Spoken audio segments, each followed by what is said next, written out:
Ja, hallo, hier ist wieder Klaus von der älteren Generation, der Babyboomer auf dem Weg ins On-Life. Ich begrüße Sie zum 9.2.2019 und auf dem Kanal auch wieder bei SIDA für spontan, impulsive und improvisative dokumentarische und authentische Videos.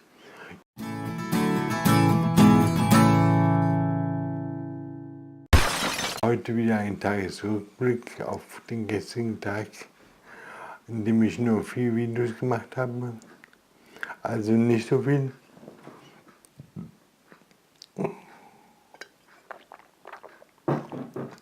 Und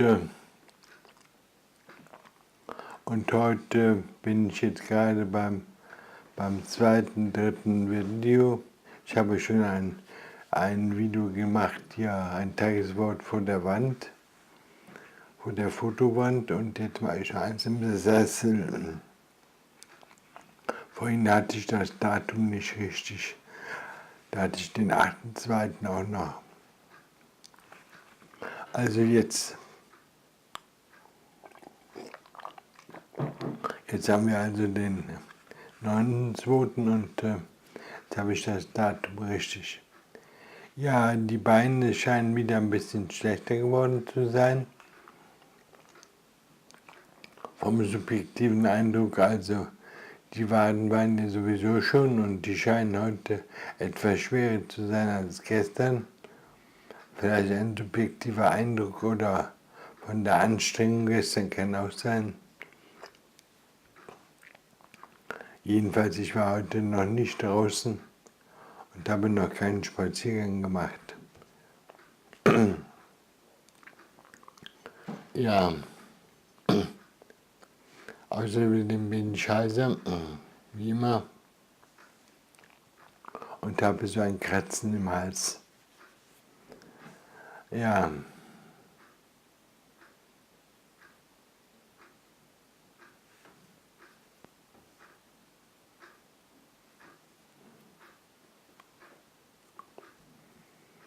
also wie gesagt, gestern 4 Videos. Hauptsächlich Essensvideo, 3 Essensvideos und ich habe auch da 2 und ein Einkaufsvideo und ein Sesselwort. Also 4 Stück. Bei der Watchtime liege ich jetzt bei 2500, glaube ich. Bin ich abgefallen etwas, oder 2400. Ja, etwas zurückgegangen.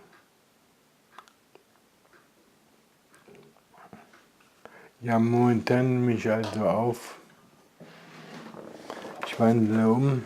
Ich muss mal sehen, ob der jetzt schon fertig ist. Der braucht heute Ewigkeiten, um das umzuwandeln. Ich verstehe nicht, warum.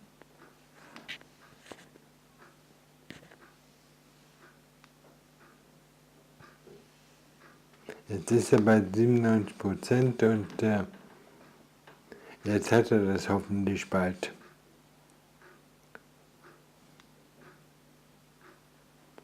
Nein, der sagt, er ist immer noch bei 35%, jetzt bei 85%. Ich kann nicht richtig ablesen. Ja.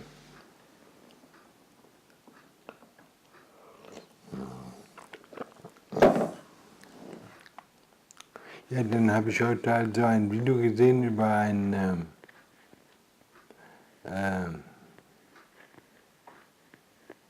neuen Pi, Tan-Pi oder so ähnlich, von einem Tan-Pi M4 oder so.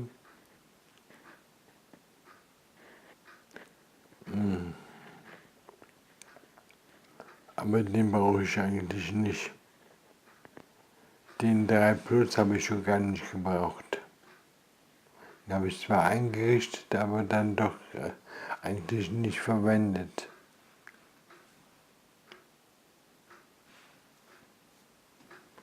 Ja, das Besondere ist, der läuft unter Ubuntu.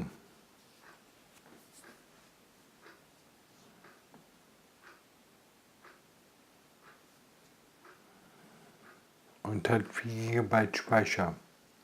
Also den kann er adressieren und den hat er auch eingebaut. Also den gibt es auf 2 GB und auf 4 GB.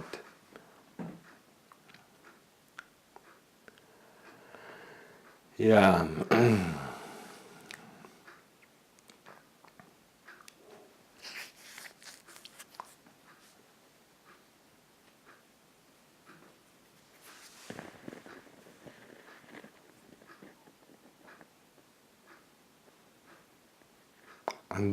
ansonsten geht es mir gut. Hurra, hurra, wenn man mal von den Beinen absieht. Ja, also gestern habe ich ja das Diätbuch gekauft, das Diabetesbuch von dem Dr. Bernhard. Und da bin ich jetzt im Kapitel 7. Ja, er gibt ja dann eine Fülle an Tipps, was man essen soll, wie man essen soll. Also er empfiehlt erstmal 4 Nahrungsmittelgruppen, also Hülsenfrüchte, Getreide, Obst und normal Hülsenfrüchte, Getreide, Obst und Gemüse. Also Gemüse auch noch. Also Gemüse und Hülsenfrüchte und Getreide und Obst. Diese 4 Gruppen, aus diesen 4 Gruppen sollen wir also die Nahrungsmittel zusammensetzen und dabei sind einige Prinzipien zu befolgen. Also erstens, es soll fettarm sein, zweitens, es soll vegan sein, also und zwar 100% vegan, keine Zutaten, keine winzigen Spurenelemente, gar nichts.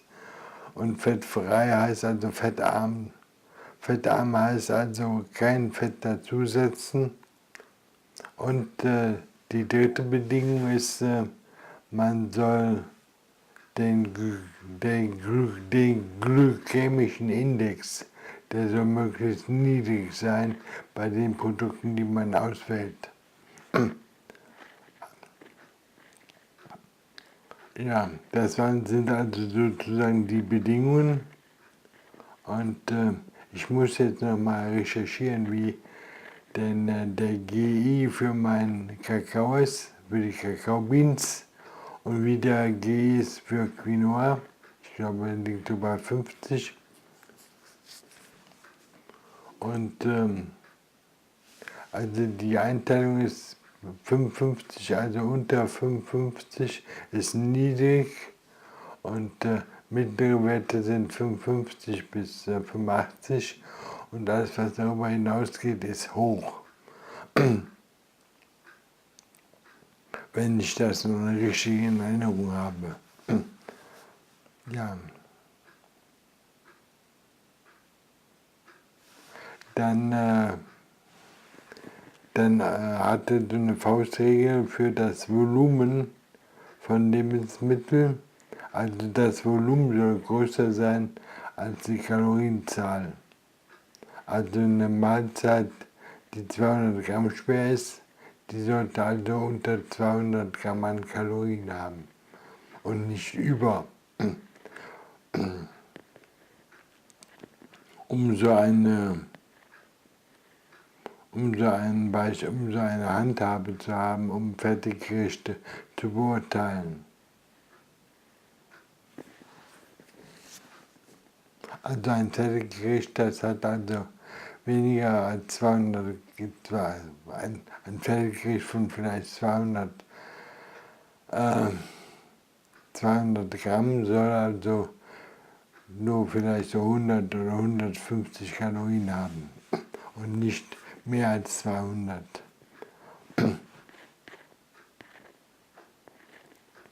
Ja.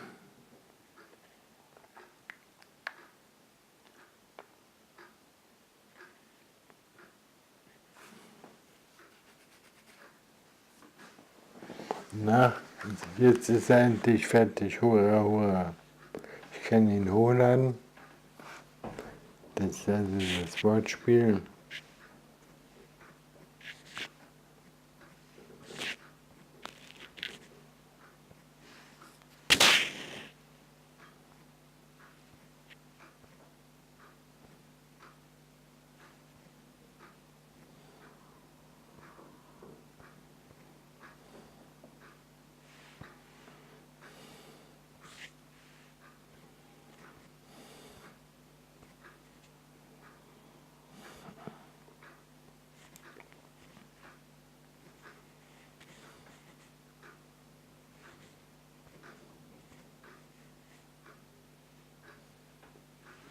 Okay.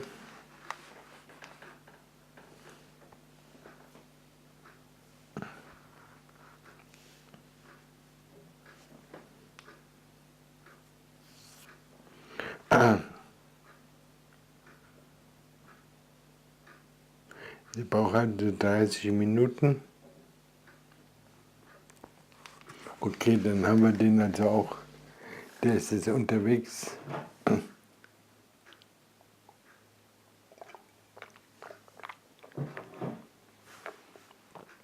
Ja.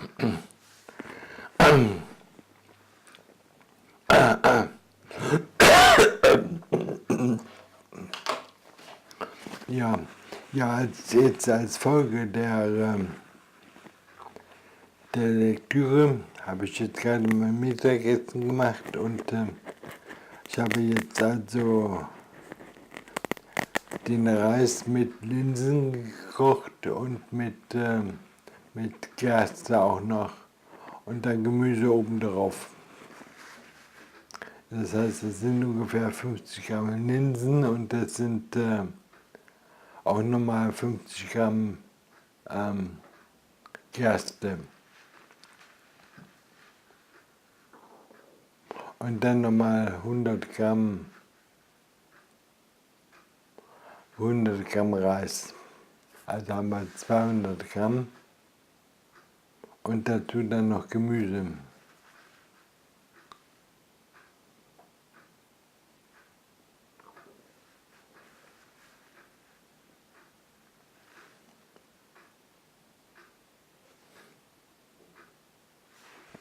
Ob jetzt der Reis und der gar wird, ob jetzt der Reis und die Gerste weich wird und die Gerste und die Linsen dazu passen und auch weich werden, ist unklar. Ist ein Experiment.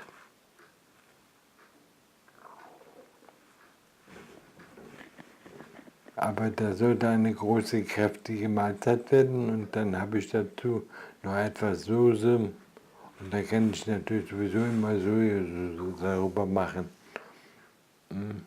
Ja, das dazu.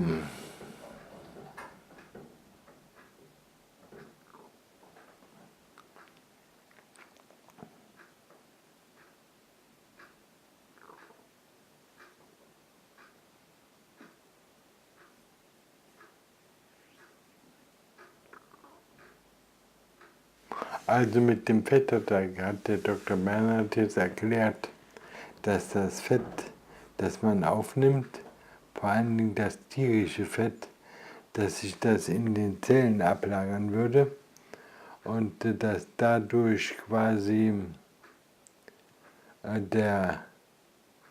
die Nährstoffe, die Glucose im Blut quasi von den Mitochondrien in den Zellen nicht verarbeitet werden kann oder dass das nicht da reinkommt und dass das Fett sozusagen den Schlüssel verklebt, wo das Insulin reinkommt und damit die Glucose.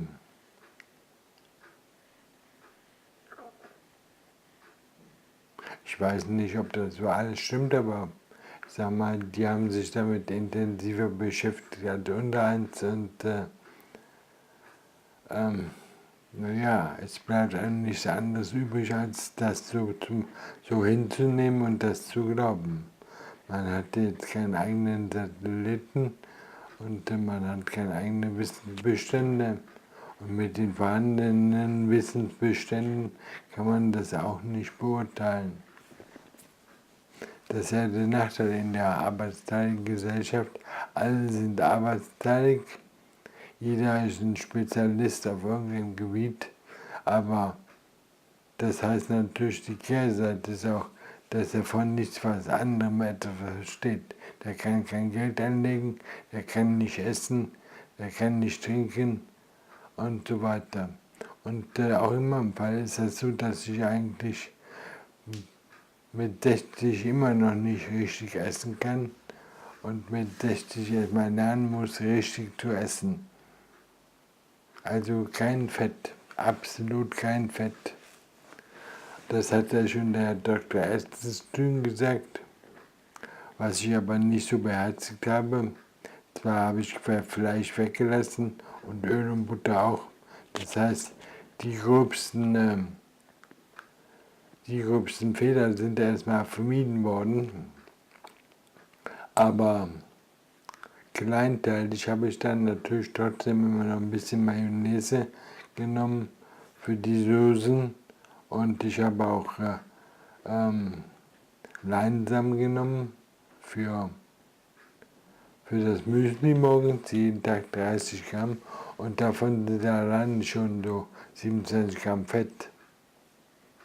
Das muss nicht sein. Und dann kommen noch Nüsse dazu, dass man also Paranüsse isst oder dann die Haselnüsse und so. Die habe ich auch schon schrittweise reduziert.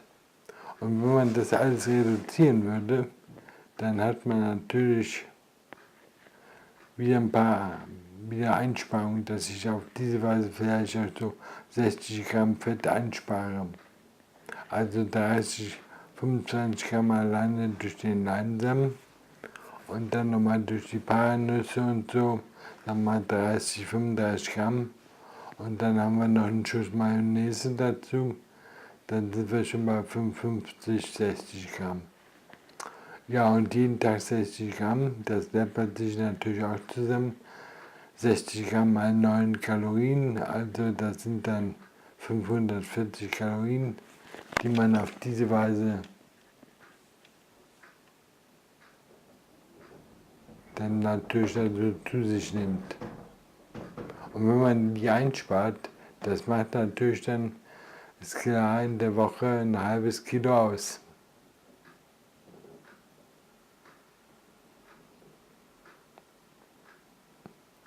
Mich wundert jetzt nur, dass mir das nicht aufgefallen ist. Ich messe und rechne das sonst schon vieles nach, aber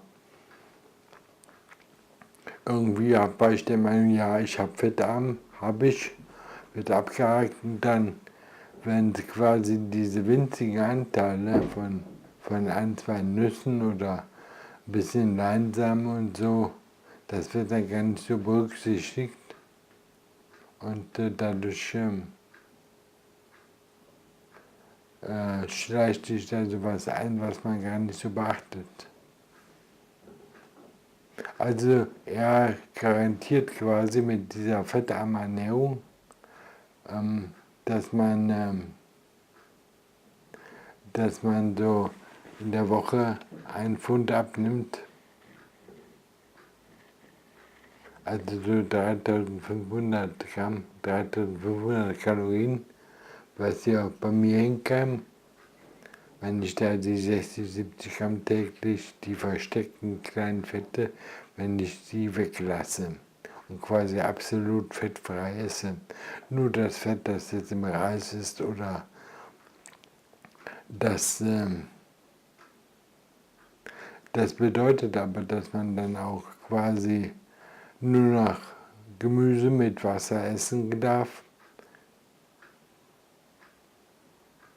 oder mit Wassersoße.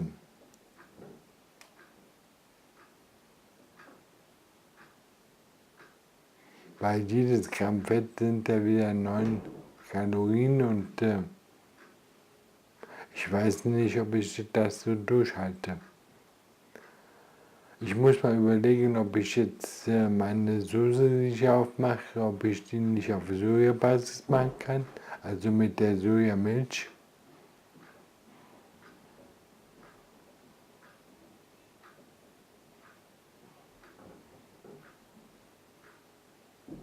Um die dann auf diese Weise zu erstellen. Ja, ich habe das Gefühl, dass ich hier wieder konfus vor mich hinrede und hier keine Hand und Fuß habe. Ich mache mal Schluss, Leute, und wünsche euch noch einen schönen Tag, einen schönen Samstag heute, einen schönen 9.2.2019.